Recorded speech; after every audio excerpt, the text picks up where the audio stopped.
கேசவனை சொல்லு சொல்லம்மா ஆயக்கண்ணா கோபாலா என்ன என்னம்மா எப்போது நீ வரும்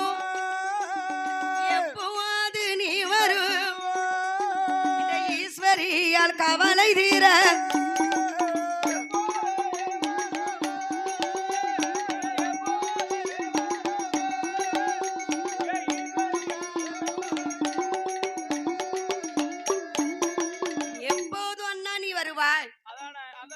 ஈஸ்வரி கவலையை நீ எப்போது தீர்க்க போகிறார்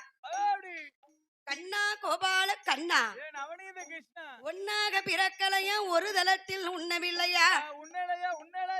உன் கூட பிறக்கலையா கூட்டுப்பானான் குடிக்கவில்லையா என்னை உண்ட மாயவா மண்ணை உண்ட கேசவா பாண்டிரங்கா பண்டிரிநாதா மாயவான் துயவா என்ற அண்ணனையே அழைத்தார் தான் ஆடாட்டம் தொண்டை தசை ஆடும் என்பார்கள்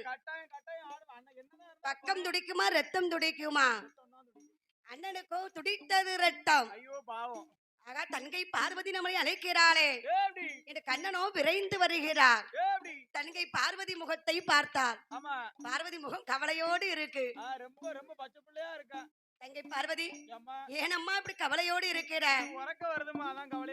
அண்ணா அத்தானி எங்க போனாரோ என்ன ஆனாரோ என்ன செய்தாரோ என்று தெரியவில்லை அண்ணா ஒன்னும் தெரியல ஒன்னும் புரியல அண்ணா அரக்கன் ஒருவன் வந்தான் அவனுக்கு வரம் தான் கொடுத்ததுதான் தெரியும் பகவானை இன்னும் காணவில்லை அண்ணா அத்தானுக்கு வரத்தை கொடுத்த அரக்கனுக்கு வரத்தை கொடுத்தாரு அது எரிக்கக்கூடிய வரத்தை கொடுத்தாரு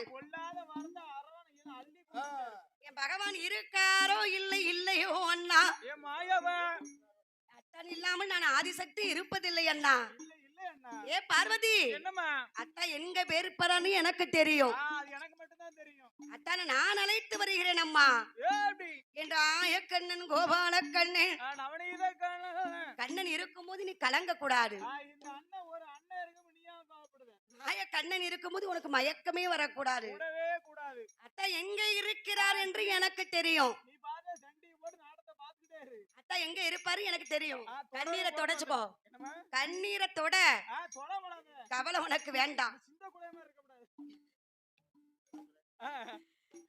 ஆதிபரா சக்தியானவரிடத்தில் விடைகள் பெற்று பகவானை பார்க்க வேண்டுமானா பகவான் எங்க போயிருப்பாரு 8வது வனம் எமயகிரி பர்வதத்தில் தான் இருப்பாரு.